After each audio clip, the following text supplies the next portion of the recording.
गुज़श्ता रोज़ Sadpur village में एक सैलाबी लेने ने यहाँ पर बहुत नुकसान किया, जिसमें बेशुमार गाड़ियाँ मोटरसाइकिल यहाँ पर पानी की ज़द में आए और लोगों का नुकसान हुआ, क्योंकि सारी गाड़ियाँ सारे मोटरसाइकिल प्राइवेट थे और यहाँ के रहायशी जो थे उनके थे। ये इस वक्त सादपुर विलेज का सूरत हाल है। अभी तो नाले में पानी कम है और लोगों की जो ज़िंदगी अपने मामूल के मुताबिक चल रही है, लेकिन वो परेशान भी हैं कि मानसून का स्पेल चल रहा है तो नाला फिर भी पानी आ सकता है। जबकि ज़िली इंतज़ामिया का ये कहना है कि यहाँ पर जो नुकसान हुआ उसकी एक वजह ये भी है कि यहाँ पर लोगों ने गैर कानूनी घर बनाए हुए हैं, जिस वजह से पानी को रास्ता नहीं मिल सका। और पानी की जो जब उसको रास्ता नहीं मिलेगा तो फिर वो जिस तरफ जाएगा पानी उस तरफ जा सकेगा।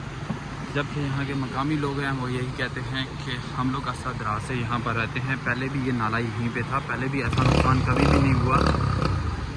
नाले की वजह से ये नुकसान हुआ है क्योंकि हम लोग हमारी उम्रें यहाँ पर गुजर चुकी हैं और नाले की वजह से इस वजह से नुकसान हुआ है क्योंकि जो नाले का हिस्सा है उसको तंग कर दिया, नाले की जो जगह है उसको तंग कर दिया गया, उसके इर्द गिर्द दीवारें बना दी गई थी। जब नाले को तंग करेंगे तो ज़ाहिर बात है जब मानसून का स्पेल हो और फिर इस तरीके से पानी ज़्यादा होगा तो फिर पानी अपना रास्ता खुद बनाएगा।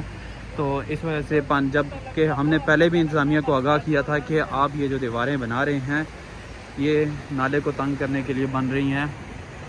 ये देख सकते हैं ये जो दीवार टूटी हुई है कल के सैलाब की वजह से ये टूटी है।